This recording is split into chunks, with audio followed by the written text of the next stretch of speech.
Hoje a gente vai mergulhar numa história que parece roteiro de cinema, mas que é totalmente real. A história de como um cadáver, uma maleta de documentos falsos e uma mentira muito, mas muito bem contada enganaram Hitler e ajudaram a mudar o curso da Segunda Guerra Mundial. Essa é a Operação Mincemeat. Parece loucura, né? A ideia de que um único corpo pudesse ter um impacto tão gigantesco na guerra. Mas essa pergunta, por mais absurda que soe, é o ponto de partida de uma das operações de inteligência mais ousadas de todos os tempos. E a gente vai entender exatamente como isso aconteceu. Vamos voltar no tempo, para abril de 1943. Na costa de Huelva, na Espanha, um pescador está fazendo seu trabalho de sempre quando encontra algo inesperado. Uma descoberta macabra que, sem ele ter a menor ideia, ia virar o jogo na guerra. Imagina a cena. Um corpo de um oficial britânico, o Major William Martin, boiando no mar. E preso ao pulso dele, uma maleta com documentos ultra-secretos. Parecia um trágico acidente aéreo. Só que tinha um pequeno detalhe. Nada daquilo era real. Aquele homem, o Major Martin, simplesmente nunca existiu. Ok, mas por que criar um fantasma? A gente precisa entender o cenário de 1943. Os aliados precisavam invadir a Europa e o alvo mais lógico era a Sicília. O problema é que os alemães não eram bobos. Eles também sabiam disso. Uma invasão de frente seria um verdadeiro massacre. E aí, para resolver essa sinuca de bico, a inteligência britânica teve uma ideia, digamos, bem fora da caixa. A missão, liderada por um cara chamado Ewan Montague, era simples e ao mesmo tempo genial. Criar uma pessoa que não existia para enganar os alemães e fazer-os defender o lugar errado. Isso que a equipe do Montague estava fazendo tem um nome técnico: decepção militar. Mas não é só contar uma mentirinha não. A ideia é construir uma realidade alternativa mas tão convincente que o inimigo acredita, age com base nela e acaba se dando muito mal. E o que faz a Operação Mincemeat ser tão genial é que ela seguiu essa cartilha à risca. Cada um desses 6 princípios foi executado com uma precisão cirúrgica. O foco? A cabeça do próprio Hitler. Objetivo? Tirar as tropas dele da Sicília. Tudo foi pensado nos mínimos detalhes. Do timing, a segurança.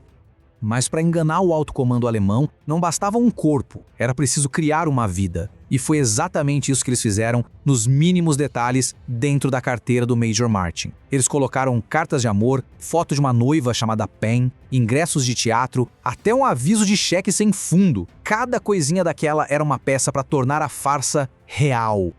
Tá, mas a gente se pergunta, como um plano tão mirabolante deu tão certo? E a resposta não é sorte. Foi um cálculo perfeito de psicologia, geopolítica e tudo começou com a escolha de onde esse corpo iria aparecer. Eles escolheram a Espanha. Por quê? Porque a Espanha era oficialmente neutra, mas na prática o governo do Franco era pró-eixo. Era o lugar perfeito. Os britânicos sabiam que, assim que os espanhóis encontrassem os documentos, eles iriam correndo entregar uma cópia para os alemães. E foi batata. Aconteceu exatamente assim. Mas aqui vem a parte mais genial de todas, o verdadeiro pulo do gato. Eles não criaram uma mentira qualquer, do zero. Eles criaram uma mentira que os alemães, e principalmente Hitler, já estavam loucos para acreditar.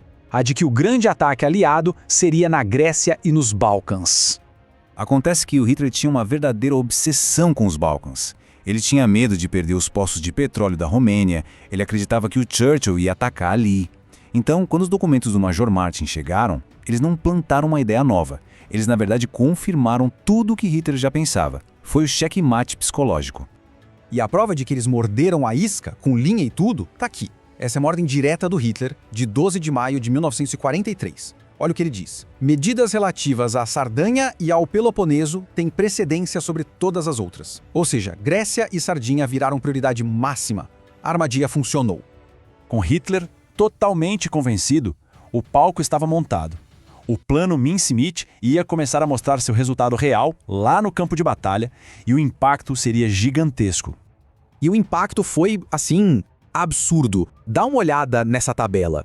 Unidades de elite como a 1ª Divisão Panzer foram tiradas da França e movidas para a Grécia. Tropas da Sérvia, da Iugoslávia, tudo foi deslocado para longe da Sicília, que era o alvo de verdade. A Sicília ficou completamente vulnerável. E o resultado de tudo isso?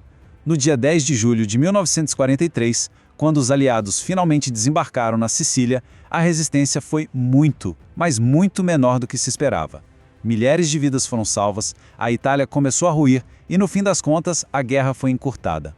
Tudo por causa de um homem que nunca existiu. E o mais impressionante é que o engano foi tão bem feito que, mesmo depois da invasão da Sicília já estar acontecendo, o comando alemão continuava achando que aquilo era só uma distração. Eles ficaram semanas esperando o verdadeiro ataque na Grécia. Um ataque que, claro, nunca veio. Bom, uma história espetacular como essa, é claro, ia parar nos livros e nos cinemas. Mas a gente sabe que, quando a história vira filme, nem sempre a verdade sobrevive intacta. E é interessante ver a perspectiva da família do Ewan Montague, o cérebro da operação, através da neta dele, a Sarah.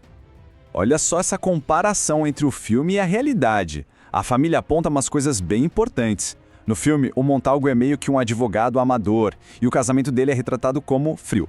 Mas a realidade era a outra. Ele era um oficial de inteligência super respeitado, e nas cartas para a esposa ele a chamava de queridíssima-íssima. Era uma relação de muito amor.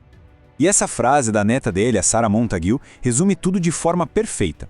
Ela fala sobre a sensação estranha de ver alguém que não se conhece direito, interpretando uma pessoa que se conhecia muito bem, mas que ao mesmo tempo não é aquela pessoa de jeito nenhum.